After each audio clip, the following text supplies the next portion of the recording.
അതിനവർ രക്ഷപ്പെടാതെ ഒരിക്കലും ഇത് ജനം തിരിച്ചറിയേണ്ടതുണ്ട്. ഈ കള്ളക്കളികൾക്കെതിരെ ജനം ഉണരേണ്ടതുണ്ട്. കാര്യങ്ങളെ ജനം ഗൗരവമായി മനസ്സിലാക്കണം. നോക്കൂ, വിറ്റഴിക്കുന്ന അന്യ സംസ്ഥാന ലോട്ടറിന ദിനപ്രതി നറുക്കെടുക്കുന്നത് ആഴ്ചയിൽ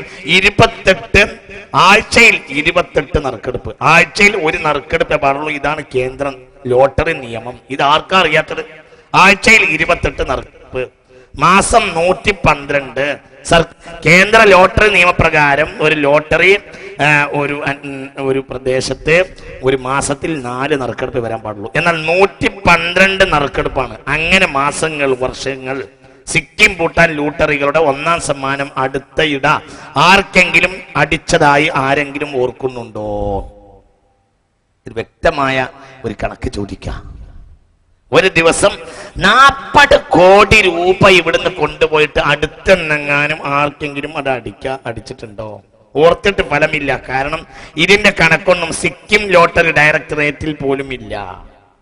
കഴിഞ്ഞ ഏതാനും മാസത്തെ 1ാം സമ്മാനം അർഹരായവരുടെ പട്ടിക ചോദിച്ചപ്പോൾ ഒരു ഫയൽ കാണിച്ചു.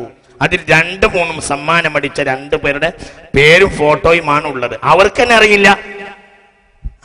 തന്നെ അറിയില്ല ഈ 1ാം നമ്പർ ആർക്കാണ് അടിച്ചതെന്ന് വെച്ചിട്ട് അവർക്കറിയൂല. അവർക്ക് പോലും ആ കാര്യം അറിയൂല. അങ്ങനെ ഇല്ല.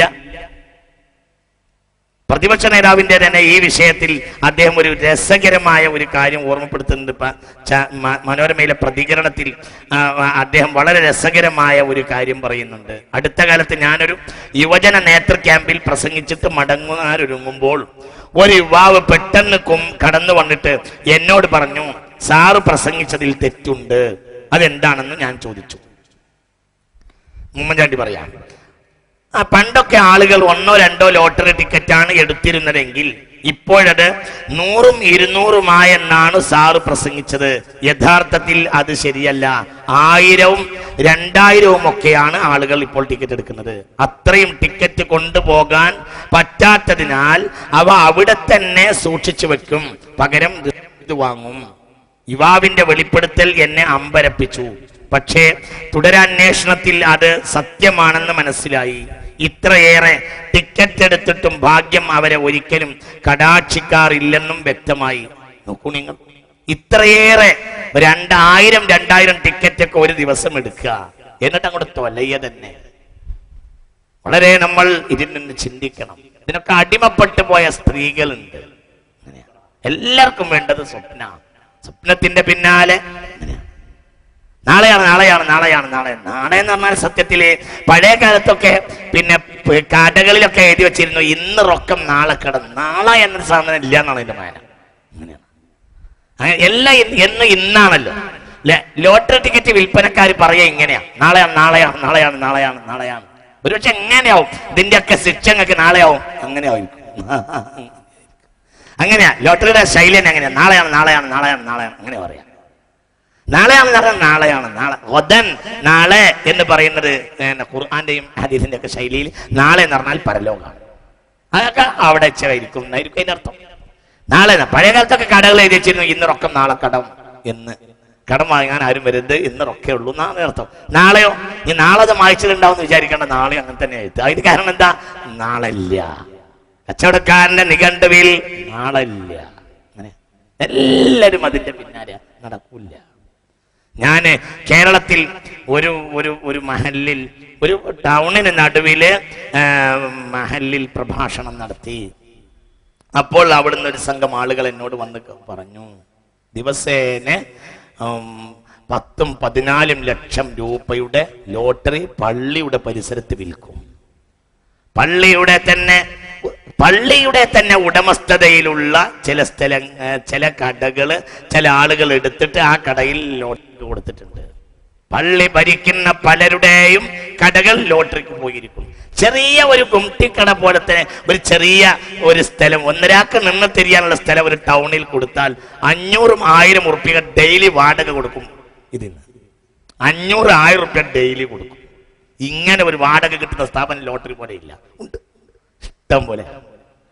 എനിക്കറിയാം ഇവിടെ ഈ മലപ്പുറം ജില്ലയിലെ ചില ടൗണുകളിൽ ലോട്ടറി വിറ്റിട്ട് ധനാഢ്യന്മാരായ വമ്പൻ കുബേരന്മാരെ എനിക്കറിയാം. ആത്മഹത്യ ചെയ്താൻ പോയ ആളുകൾ അത് നിർത്തിയിട്ട് ലോട്ടറി കച്ചവടം തുടങ്ങിയിട്ട് ഇന്ന് കുബേര രാജാക്കന്മാരായ ആളുകളെ ഈ പരിസരത്തെ ടൗണിൽ എനിക്കറിയാം. അത് പറഞ്ഞാലൊരു മോശമാവും വിചാരിച്ച് ഞാൻ പറയാത്തതാണ്. അങ്ങനെയാണ്. ഇവിടെ ഉണ്ട്, ഇവിടെ അടുത്തുണ്ട്. ഒന്നും വിചാരിക്കണ്ട, ഇവിടെ ഉണ്ട്. ഒക്കെ മുസ്ലിമീങ്ങളെ കടകൾ, മുസ്ലിമീങ്ങളെ മലപ്പുറം ജില്ലയിലൊക്കെ ഏകദേശമൊക്കെ മുസ്ലിമീങ്ങളുടെ കടകളല്ലേ. ആ കടകളാണ് ഇതിനു വേണ്ടി വാടക കൊടുത്തിട്ടുള്ളത്. കാര്യമായ ആളുകൾ, നാട്ടിലെ കാര്യമായ ആളുകൾ ഇതിന് വാടക കൊടുത്തിരിക്കുക. അവരൊക്കെ കാര്യമായ ആളുകളുമാണ്, നാട്ടിലെ മഹാന്മാരാണ്, നാട്ടിലെ മുത്തഖീങ്ങളാണ്. അവരില്ലെങ്കിൽ അവർ കമ്മിറ്റി പൊളിക്കുന്നവരാണ്. അവരെ കമ്മിറ്റി കൂട്ടിയില്ലെങ്കിൽ കമ്മിറ്റി അവർ പൊളിച്ചിടും. അങ്ങനത്തെ മഹാന്മാരാണ്. അത്രയും വലിയ ആളുകൾ അവരെ കുറ്റാടുക്കാൻ നിർവാഹമില്ല. അത്തരം ആളുകളുടെ പല കടകളും ഇങ്ങനെ ലോട്ടറിക്ക് വേണ്ടി കൊടുത്തതുണ്ട്. നിങ്ങൾ ചിന്തിച്ചു.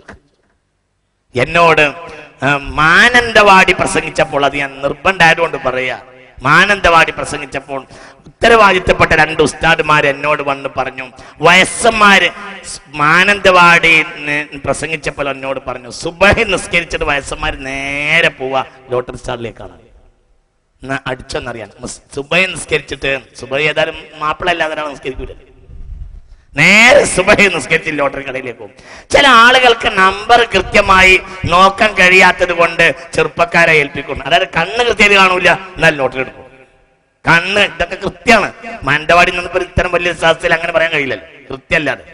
എന്നോട് ഉത്തരവാദിത്തപ്പെട്ട ആളുകൾ വന്ന് പറഞ്ഞു കൃത്യ. അവിടെ തന്നെ മുസ്ലിമീങ്ങൾ കൊടുക്കുന്ന ലോട്ടറി കടകളുണ്ട്, വലിയ വലിയ ആളുകളായിട്ടുണ്ട്. ഉത്തരവാദിത്തപ്പെട്ട പല ആളുകളുടെയും കടകൾ ലോട്ടറിക്ക്. ഒരു ഉദാഹരണം പറഞ്ഞതാണ്, ഒന്നും നിങ്ങൾ വിചാരിക്കരുത്. അപ്പൊ ഇതൊക്കെ ഇന്ന് നമ്മുടെ ഒരു സർവ്വസാധാരണയായി നമ്മൾ സ്വപ്നത്തിന്റെ ലോകത്താണ്. മദ്യപാനം, ലോട്ടറി, ഇത് നമ്മളെ സമൂഹത്തെ കാർന്നിരിക്കുന്നു. മലബാറിലൊക്കെ ഇതിന്റെ ആളുകൾ എവിടെയും മദ്യപാനം, എവിടെയും ലോട്ടറി, പുതിയ ചെറുപ്പക്കാർ കൂടിയിരിക്കുക. നിർമ്മാണത്തിന് അവരില്ല, ഒരു നിർമ്മാണാത്മകമായ പ്രവർത്തനത്തിന് അവരില്ല. അവരിങ്ങനെയുള്ള കാര്യങ്ങൾ, അവരാണ് പിന്നീട് വിധ്വംസകവാദികളാകുന്നത്. അവരാണ് സമൂഹത്തിന് ശത്രുക്കളാകുന്നത്. വിധരായ കള്ളുടിക്കും, നേരം കൊടുത്താൽ ലോട്ടറി എടുക്കും. ആരും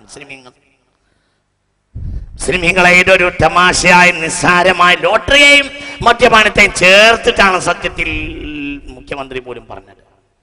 എവിടെയും ഇതിന്റെയൊക്കെ ആളുകൾ, നല്ല നല്ല മാപ്പിളമാർ, ലോട്ടറി ടിക്കറ്റ് കയ്യിൽ വെച്ച് നിസ്കരിക്കാൻ വരുന്നവർ, അല്ലാഹു നിഷിദ്ധമാക്കിയിട്ടുള്ള സാധനത്തെ പോക്കറ്റിൽ വെച്ച് ജുമാ നിസ്കരിക്കാൻ വരുന്നവർ ഇഷ്ടം പോലെയാ.